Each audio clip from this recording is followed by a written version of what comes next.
আমরা যেতে যাবো। টিপটা খুলিস না, কি অপজন্তুটার মতো আমাকে লাগবে রে বাবা। শুভ রাখি পূর্ণিমা বন্ধুরা, দেখো আজকে শেরু যাচ্ছে তার দাদাদের রাখি পরাতে, কিন্তু বেরোতে যাবে আর কি অবস্থা দেখো, আকাশে ঝড় করে বৃষ্টি নেমেছে। তাই শেরু বারান্দায় দাঁড়িয়ে দাঁড়িয়ে মায়ের সঙ্গে গল্প শুরু করেছে।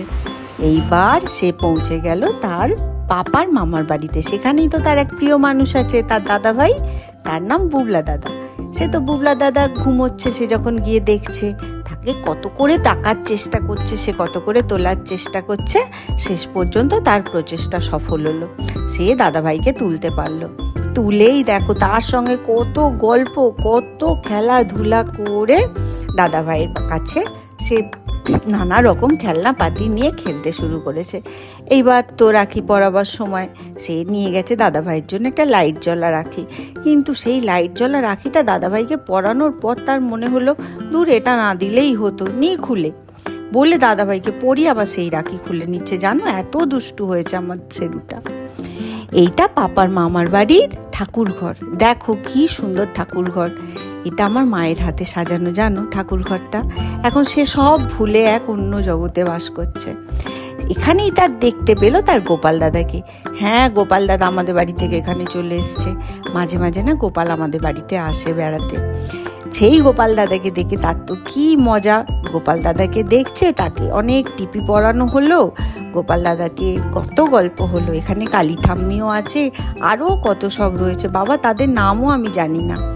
সবাইকে দেখা হলো, ঠাকুর ঘর ঘোরা হলো, ঘুরে টুরে সে এলো বর দিদিভাইয়ের বাড়িতে। বর দিদিভাইয়ের বাড়িতে তো জামাই দাদুন অসুস্থ, তাই জামাই দাদুনকে আগে রাখি পরানো হলো।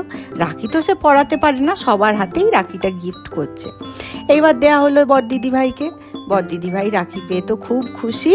শেরু আর বর দিদিভাই বসে বসে দুজনে চা বিস্কুট খাচ্ছে, আর কি সুন্দর গল্প শুরু করেছে দেখো। একবার দিদিভাইকে দেয় বিস্কুটটা, আবার দিদিভাইয়ের হাত থেকে নিয়ে নিচ্ছে বিস্কুটটা।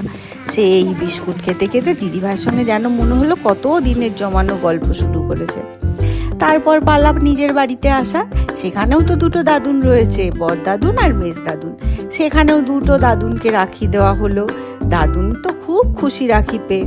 মেজ দাদুনের কাছে গিয়েও মেজ দাদুনকে রাখি দেওয়া হলো।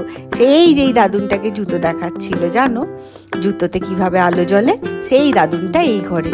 ও অনেকদিন পরে দেখলাম তো, তাই বুঝতে পারছি না, দেবই না দাদুনটাকে রাখি বলে দাদুনের হাতে দিয়ে আবার নিয়ে নিচ্ছে। এত দুষ্টু সে। রাখি টাখি দেওয়া হতে সেই মনে পড়েছে সিঁড়িতে ওঠার কথা। দেখো সিঁড়িতে উঠতে যাচ্ছে, পিছন ঘুরে ঘুরে তাকাচ্ছে, কেউ নেই তার পেছনে। তাই সবাইকে ডাকার চেষ্টা করছে, এসো না, দেখো না আমি ওপরে যাব। দাদুন তখন গিফট হিসাবে দিল শেরুর হাতে টাকা। বারণ করা হলো যে দাদা দিও না, কিন্তু সে কে শোনে কার কথা। দাদুনের টাকা পেয়ে শেরু দৌড় মারলো মায়ের দিকে। এখানে আর এক দাদুন, দেখো এখানে যেই বাড়িতে আমরা থাকি সেই বাড়ির দাদুন এটা। এই দাদুনের কাছে যেতেই তো রোজের যে খেলনাপাতি নিয়ে ও খেলে, দাদুন দিয়েছে বার করে। বাস রাখি পরানো ভুলে গেল, সে খেলনাপাতি নিয়ে বসেছে খেলতে। তার মনেই নেই যে দাদুনকে রাখি পরাতে হবে, কি জন্য সে এসছে এখানে। তারপর যাই হোক অনেক কষ্ট সৃষ্ট করে মা বলল, শেরু আগে রাখিটা পরিয়ে নাও। দেখো রাখিতে একটা গিট দিয়েই হয়ে গেল।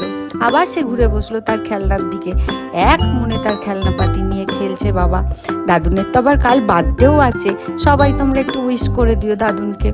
খেলনাপাতি নিয়ে খেলতে খেলতে এইবার শেরু এলো নিজের দাদুনের কাছে রাখি পরাতে।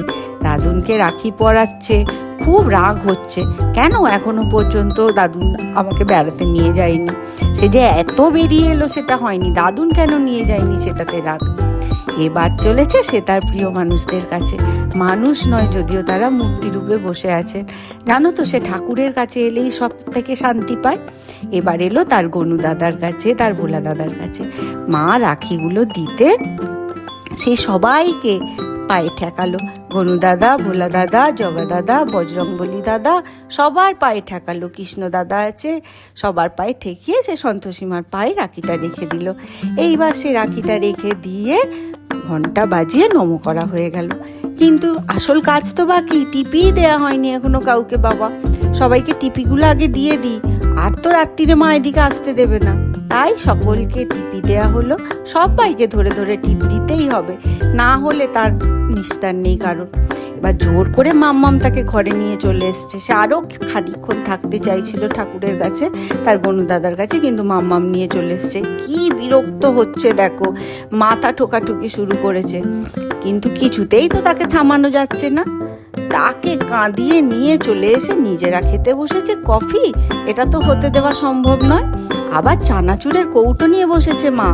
কি করে মাকে একা খেতে দেওয়া যায়? খেতেই হবে, দিতেই হবে আমাকে বলে চানাচুরের কৌটো থেকে চানাচুর মা একটা করে কাঠি মুখে দিচ্ছে। তার একটুও ঝাল লাগে না জানো। কোন বাচ্চা খায় বলো তো চানাচুর? ডিপেটা বন্ধ করছে, কিন্তু ডিপে বন্ধ করতে দেবে না, আরও খাবে সে চানাচুর। সেই চানাচুর টানাচুর খেয়ে শান্তি হলো।